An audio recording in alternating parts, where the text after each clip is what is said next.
முருகா வெற்றிவேல் முருகா. வேலுண்டு வினை இல்லை, மயிலுண்டு பயமில்லை. என் அன்பு தங்கமே, உன் துணைக்கு இப்பொழுது உன்னுடன் சேர்ந்து வாழ வேண்டும் என்ற ஆசை வந்துவிட்டது. எப்படியாவது உன்னுடன் இருக்க வேண்டும், உன்னுடன் எப்பொழுதும் பேசிக்கொண்டே இருக்க வேண்டும். உன்னை விட்டு பிரியாமல் உன் அருகில் சேர்ந்து வாழ வேண்டும். உன்னை பத்திரமாக பார்த்து கொள்ள வேண்டும். உன் கண்களில் இருந்து ஒரு துளி கண்ணீர் கூட சிந்துவிடக்கூடாது என்று பல ஆசைகள் இப்பொழுது உன் துணைக்கு வந்துவிட்டது. இத்தனை நாட்களாக உன்னை சில வார்த்தைகளால் கஷ்டப்படுத்தியும் காயப்படுத்தியும் கொண்டிருந்த உன்னுடைய துணைக்கு இப்பொழுது புத்தி வந்துவிட்டது. அவருடைய மனம் அப்படியே மாறிவிட்டது. நாம் எவ்வளவு தான் தவறு செய்தாலும் என்னுடைய துணை இப்படி அனுசரித்து சென்று கொண்டிருக்கின்றாரே, அவருக்கு என்ன தலையெழுத்தாய் இப்படி நம்மளை அனுசரித்து வாழ வேண்டும் என்று அவரே உன்னை உயர்வாகவும் அவரை தாழ்த்தியும் பேசிக்கொண்டு மனதில் நினைத்து கொண்டும் இருக்கின்றார். இப்படிப்பட்ட ஒருவருக்காக நான் எப்படியெல்லாம் இருக்க வேண்டும், எப்படியெல்லாம் நான் அவருக்காக தியாகத்தை இழைக்க வேண்டும் என்று உன்னுடைய துணைக்கு இப்பொழுது சில எண்ணங்கள் வந்துவிட்டது. சூழ்நிலை காரணமாக 2-3 நாட்களாக உன்னுடன் ஒன்றாக சேர்ந்து வாழாமல் தனியாக நீ அவரை விட்டு பிரிந்து இருக்கின்றாய்.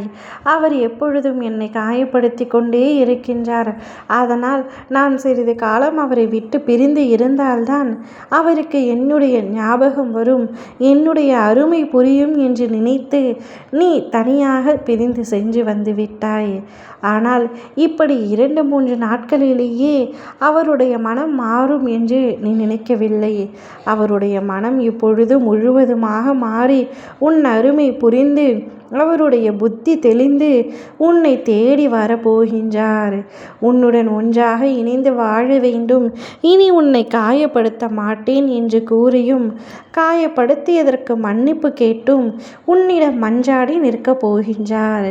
அப்பொழுது நீ எடுக்கப்படும் முடிவு என்னவாக இருக்க வேண்டும் என்று நீதான் கூற வேண்டும்.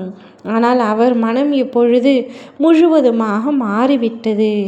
அவர் முழுவதுமாக தெளிந்து வந்துள்ளார். நீயும் அவருக்கு என் அருமை புரிய வேண்டும் என்பதற்காகத்தான் பிரிந்து இருந்தாய் என்று கூறினாய் அல்லவா? அதற்கான சந்தர்ப்பம் இப்பொழுது வந்துவிட்டது தங்கமே. உன் அருமை புரிந்து, உன்னுடைய உண்மையான குணம் புரிந்து, உன்னுடைய உண்மையான மனம், நீ அவர் மீது வைத்திருந்த அன்பு அத்தனையும் புரிந்து மனம் மாறி உன்னை அழைக்க அவர் வந்திருக்கின்றார். நீ என்ன முடிவை எடுக்கப் போகின்றாய் தங்கமே? நன்றாக யோசித்து நல்ல முடிவைத்தான் எடுப்பாய் என்று எனக்கு தெரியும். ஏனென்றால் அவரை பிரிந்து உன்னால் இருக்க முடியாது என்பதும் எனக்கு நன்றாக தெரியும். இந்த 2-3 நாட்களிலேயே நீ அவரை நினைத்து எந்த அளவிற்கு அழுதாய் என்று எனக்கு தெரியும். கண்களில் எப்படி கண்ணீர் வழிகிறதோ அது வெறும் கண்ணீர் துளிகள் மட்டுமல்ல, நீ அவர் மீது வைத்திருக்கும் அன்பின் துளிகள். நீங்கள் இருவரும் ஒன்றாக இணைந்து மகிழ்ச்சியான ஒரு வாழ்க்கையை வாழ வேண்டும். நிச்சயம் உங்களுடைய வாழ்க்கை சந்தோஷமாக அமையும். ஓம் முருகா வெற்றிவேல் முருகா.